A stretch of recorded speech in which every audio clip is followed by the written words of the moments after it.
Audioescuelasabática.com y escuelasabática.cl. Lección número 2, para el 13 de julio de 2024, un día en el ministerio de Jesús, sábado 6 de julio, para memorizar. Y le dijo: vengan en pos de mí, y os haré pescadores de hombres. Marcos capítulo 1, versículo 17. Cada evangelio presenta el comienzo del ministerio de Jesús de una manera particular. Mateo muestra a Jesús llamando discípulos y luego predicando el Sermón del Monte. Lucas narra la historia del sermón inaugural de Jesús en la sinagoga de Nazaret. Juan cuenta el llamado de varios de los primeros discípulos y la boda de Caná, donde Jesús realizó su primera señal. El Evangelio de Marcos narra el llamado de 4 discípulos y describe un sábado en Capernaum y lo que ocurrió luego. Este, comillas, sábado con Jesús, al comienzo del Evangelio de Marcos, da al lector una idea de quién es Él.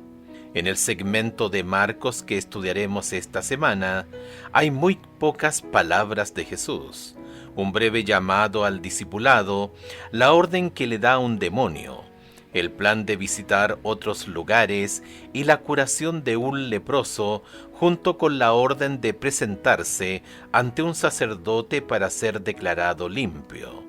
El énfasis está en la acción, particularmente en la sanación de personas. Al escritor del Evangelio le gusta usar la palabra, comillas, inmediatamente, para ilustrar la rapidez, característica del ministerio de Jesús.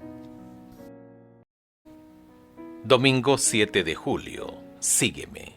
Escucha Marcos capítulo 1 versos 16 al 20. ¿Quiénes eran los hombres a los que Jesús llamó como discípulos y cuál fue su respuesta? Marcos capítulo 1 versos 16 al 20. Andando junto al mar de Galilea, vio a Simón y a Andrés su hermano, que echaban la red en el mar, porque eran pescadores. Y les dijo Jesús: venid en pos de mí, y haré que seáis pescadores de hombres. Y dejando luego sus redes, le siguieron. Pasando de allí un poco más adelante, vio a Jacobo, hijo de Zebedeo, y a Juan su hermano, también ellos en la barca, que remendaban las redes. Y luego los llamó, y dejando a su padre Zebedeo en la barca con los jornaleros, le siguieron. Marcos capítulo 1 no registra muchas de las palabras de Jesús. No obstante, Marcos capítulo 1 verso 17 da cuenta de las que dirigió a 2 pescadores, Simón, que luego sería llamado Pedro, y su hermano Andrés. Los 2 hombres están arrojando una red a orillas del mar de Galilea. No se hace mención alguna de un bote u otros accesorios de pesca, lo que podría sugerir que no están en una buena situación financiera. En Marcos capítulo 1 versos 19 y 20, Santiago y Juan están en un bote con su padre y sirvientes, lo que parece indicar que estaban en una mejor situación financiera que Pedro y Andrés. Lucas afirma que Pedro sí tiene un bote y que, en verdad, Santiago y Juan eran compañeros de Pedro y Andrés. Ver Lucas capítulo 5 versos 1 al 11. Pero el Evangelio de Marcos puede estar presentando un contraste entre los 2 grupos de hermanos para ilustrar, de esa manera, que Jesús llama al discipulado tanto a quienes tienen menos recursos como a los que tienen más. El llamado de Jesús a estos hombres es simple, directo y profético. Los llama a seguirlo, es decir, a llegar a ser sus discípulos. Les asegura que si responden a su llamado, los convertirá en pescadores de hombres. Reflexiona acerca de por qué estos hombres dejaron todo inmediatamente y siguieron a Jesús. Marcos capítulo 1 versos 16 al 20. Andando junto al mar de Galilea, vio a Simón y a Andrés su hermano, que echaba la red en el mar, porque eran pescadores. Y les dijo Jesús: Venid en pos de mí, y haré que seáis pescadores de hombres. Y dejando luego sus redes, le siguieron. Pasando de allí un poco más adelante, vio a Jacobo, hijo de Zebedeo, y a Juan su hermano, también ellos en la barca, que remendaban las redes. Y luego los llamó, y dejando a su padre Zebedeo en la barca con los jornaleros, le siguieron. El Evangelio de Juan completa el cuadro. Lee Juan capítulo 1 versos 29 al 42. Parece que los hermanos eran seguidores de Juan el Bautista y escucharon su proclamación de que Jesús era el Cordero de Dios que quita el pecado del mundo. Juan capítulo 1 verso 29. Ellos encontraron a Jesús y pasaron tiempo con él cerca del río Jordán. En consecuencia, su aceptación del llamado de Jesús al ministerio no fue una reacción alocada o impensada, sino algo que habían considerado detenidamente. ¿Por qué no aporta Marcos más detalles? Probablemente para destacar el poder de Jesús.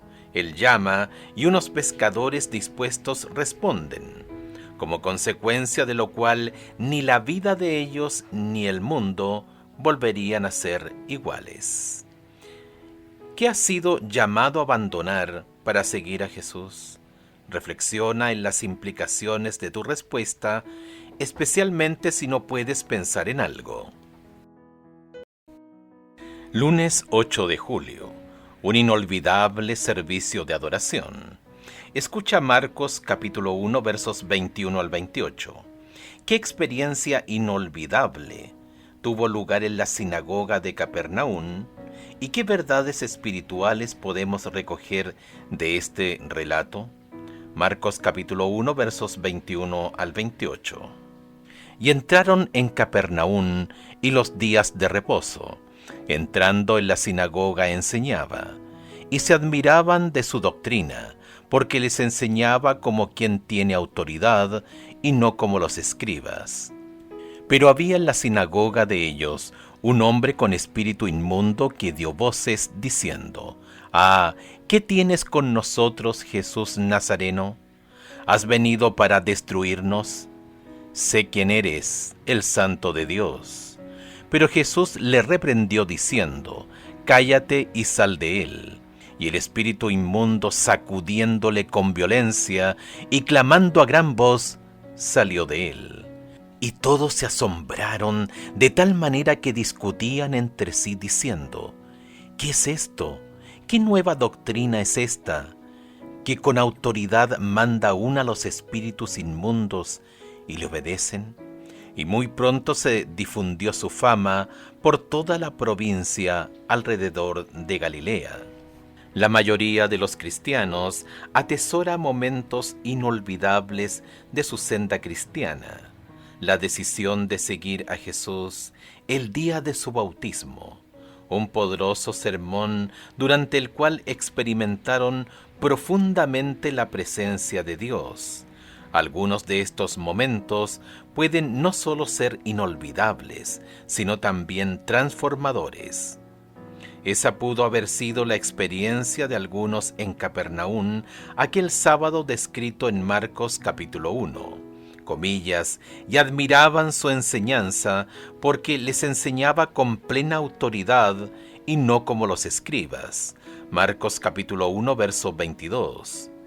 Mientras Jesús enseñaba, un endemoniado, impactado sin duda por la enseñanza de Jesús, exclamó: «¿Qué tienes con nosotros, Jesús Nazareno?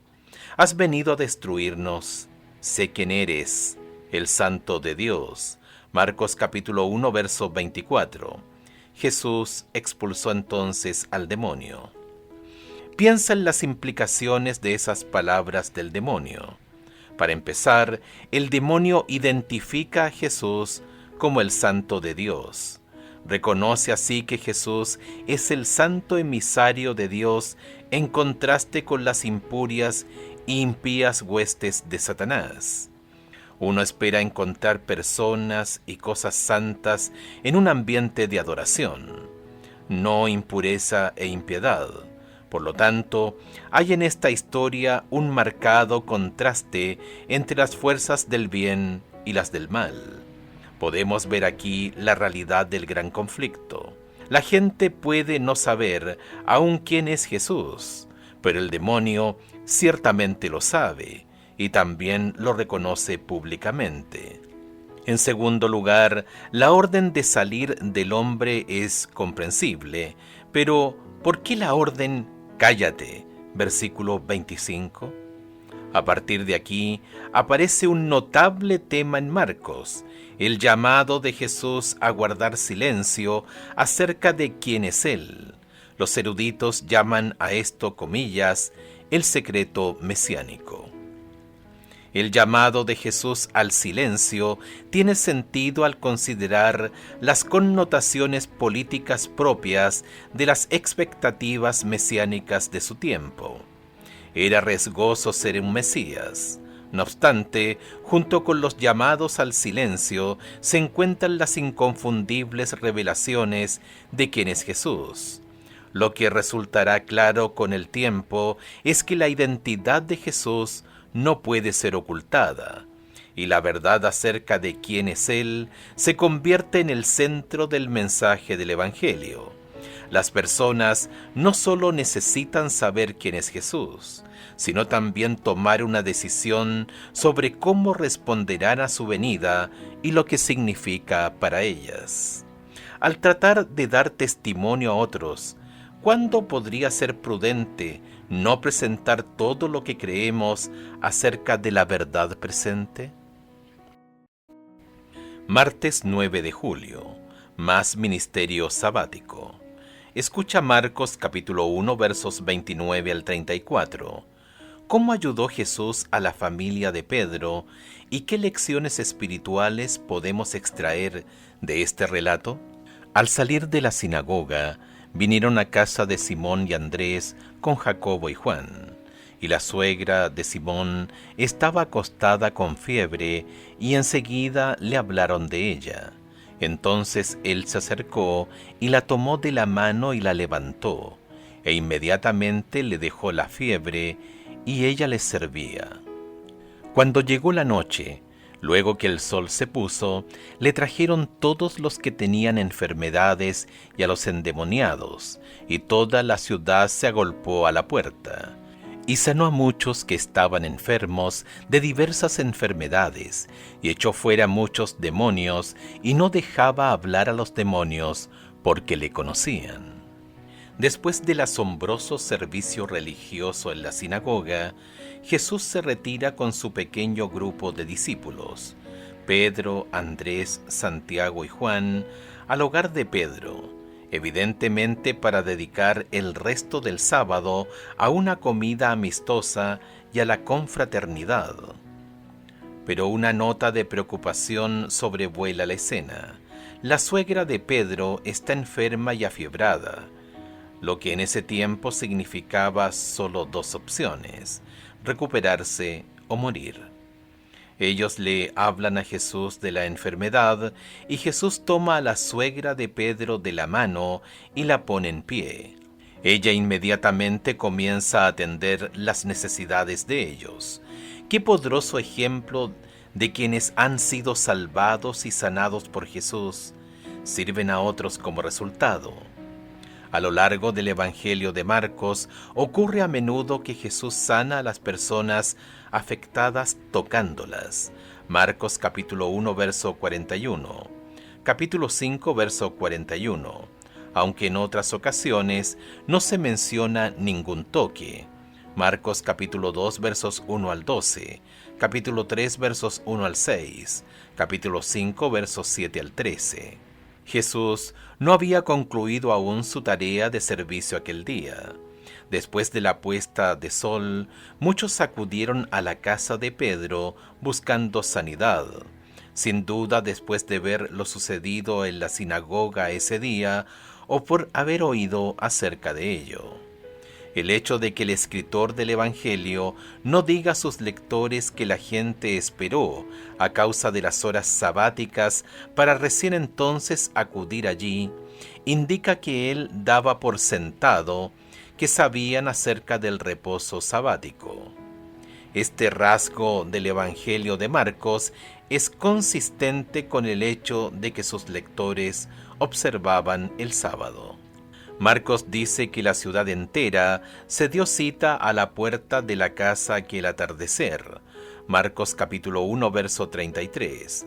Sin duda, Jesús tuvo que dedicar considerable tiempo para atender a todas las personas. Comillas, durante horas y horas llegaban y se iban, porque nadie sabía si al día siguiente encontrarían al médico todavía entre ellos. Nunca antes había presenciado Capernaum un día como ese. Llenaban el aire las voces de triunfo y de liberación. El Salvador se regocijaba por la alegría que había despertado, mientras presenciaba los sufrimientos de aquellos que habían acudido a él.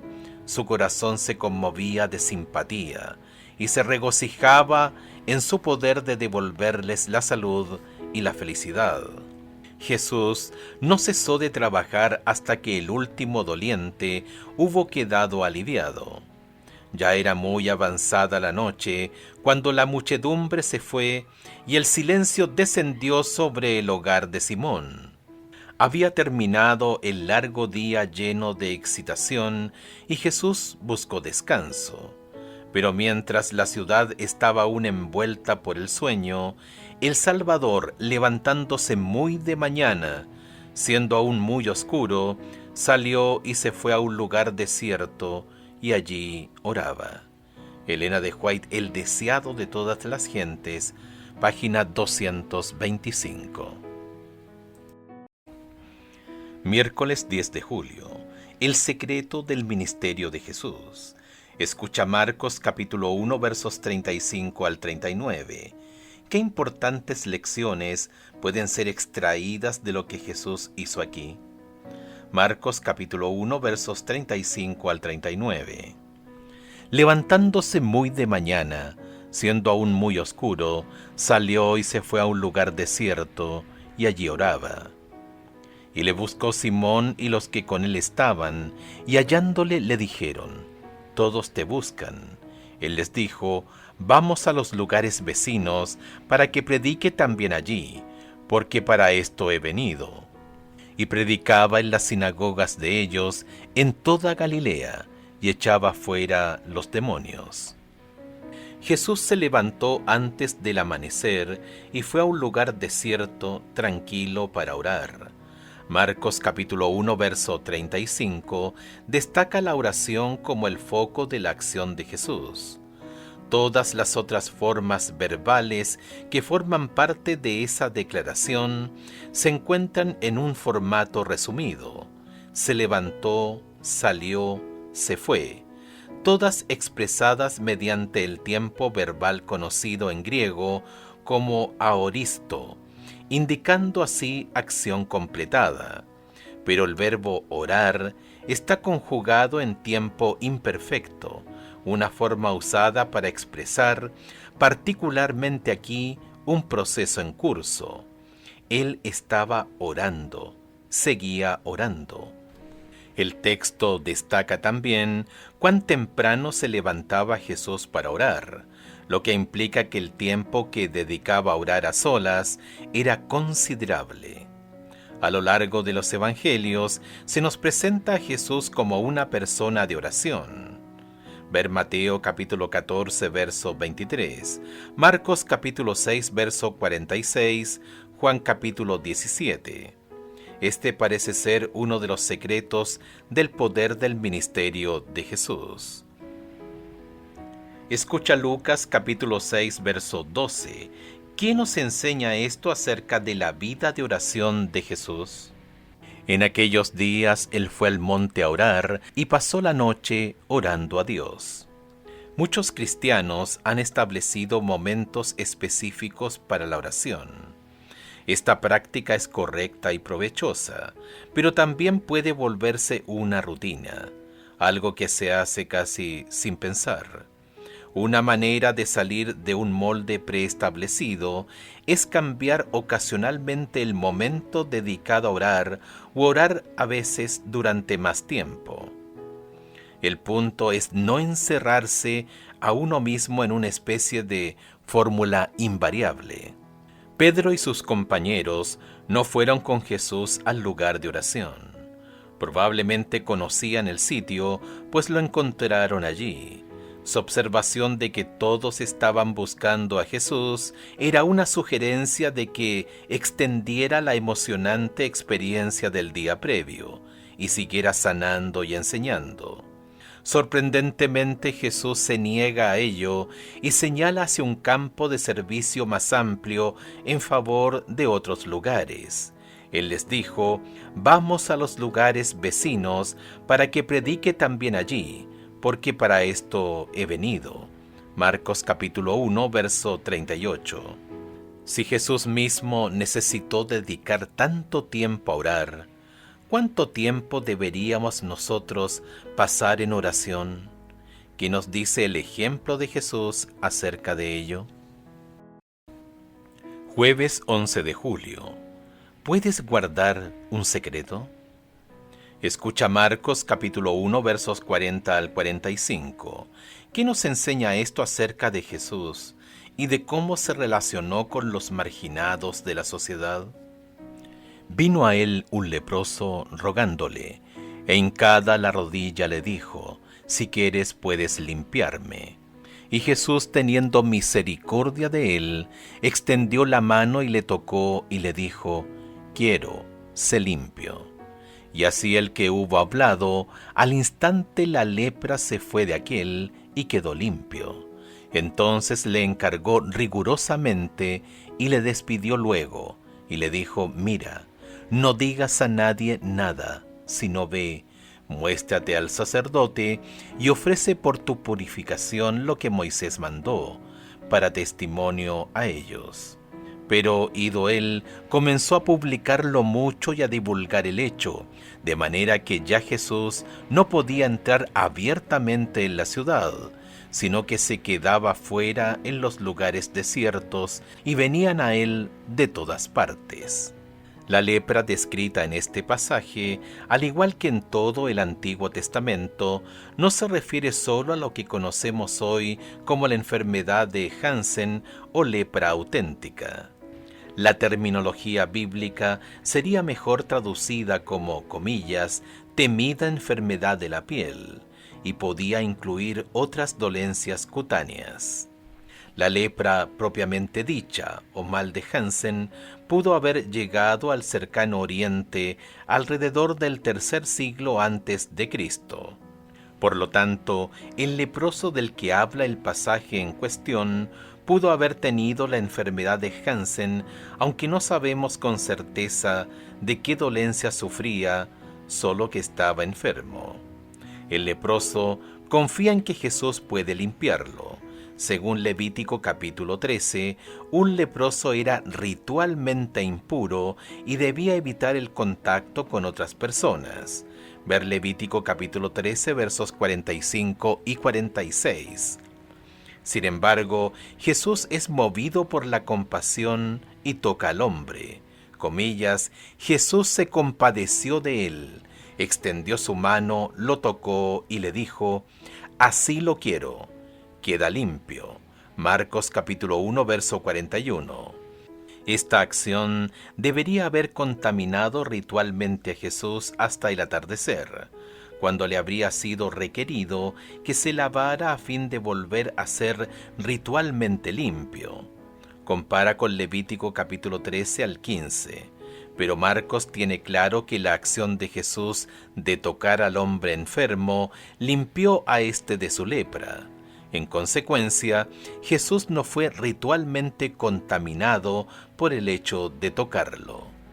Jesús le dice al hombre que vaya a un sacerdote y que ofrezca el sacrificio ordenado por Moisés para tales casos en Levítico capítulo 14. A lo largo del Evangelio de Marcos, Jesús se manifiesta en favor de lo que Moisés enseñó. Ver Marcos capítulo 7, verso 10, capítulo 10, versos 3 y 4, capítulo 12, versos 26 y versículos 29 al 31. Esa posición está en marcado contraste con los dirigentes religiosos, quienes en pasajes como los de Marcos capítulo 7, 10 y 12 desvirtúan el propósito original de las enseñanzas comunicadas por medio de Moisés. Estos detalles explican la orden de guardar silencio dada por Jesús al hombre, en Marcos capítulo 1, verso 44. Si contaba su curación, esto podía prejuiciar la decisión del sacerdote en contra de Jesús. Pero el leproso sanado parece no entender esto, y en desobediencia al mandato de Jesús, esparce la noticia por todas partes, lo que impide a Jesús entrar abiertamente en los poblados para realizar su ministerio. ¿Cómo podemos ser cuidadosos para no hacer cosas que obstaculicen la difusión del Evangelio, independientemente de cuán buenas sean nuestras intenciones? Viernes 12 de julio. Para estudiar y meditar, lee los capítulos titulados En Capernaum y Puedes limpiarme en el deseado de todas las gentes de Elena de White, páginas 217 a la 237. ¿Qué cuadro de Jesús presenta Marcos capítulo 1? Jesús tiene autoridad para llamar discípulos y quienes son llamados responden. Él es santo, en contraste con los espíritus impuros que están a las órdenes de Satanás. Una gran batalla está teniendo lugar entre las fuerzas del bien y las del mal, y Jesús tiene más poder que los demonios. Jesús siente compasión por los enfermos y los ayuda tocándoles, aun cuando nadie más lo haría. Mientras estaba Jesús en la sinagoga, hablando del reino que había venido a establecer y de su misión para libertar a los cautivos de Satanás, fue interrumpido por un grito de terror. Un loco se lanzó delante de entre la gente, clamando: «¡Déjanos! ¿Qué tenemos contigo, Jesús Nazareno? ¿Has venido a destruirnos? Yo te conozco quién eres, el Santo de Dios». Ahora todo era confusión y alarma. La atención se desvió de Cristo y la gente ya no oyó sus palabras. Tal era el propósito de Satanás al conducir a su víctima a la sinagoga. Pero Jesús reprendió al demonio diciendo: «Cállate, sal de este hombre». Entonces el demonio derribó al hombre en medio de la gente y salió de él sin hacerle ningún daño. Aquel que había vencido a Satanás en el desierto de la tentación se volvía a encontrar frente a frente con su enemigo.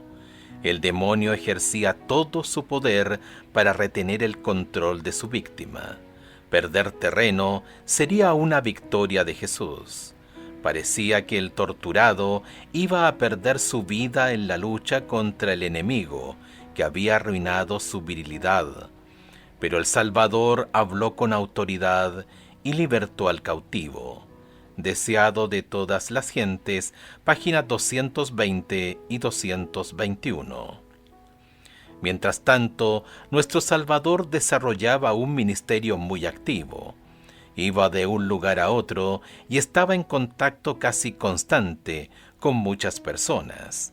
¿Cómo pudo mantener un enfoque sereno y estable durante su ministerio en favor de las personas? Indudablemente, eso fue posible en virtud de su experiencia diaria con la oración.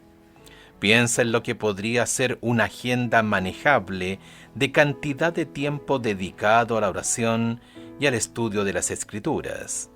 Encuentra un esquema que te dé resultado y dedica tiempo a desarrollar un espíritu apacible, guiado por el Espíritu y la palabra de Dios.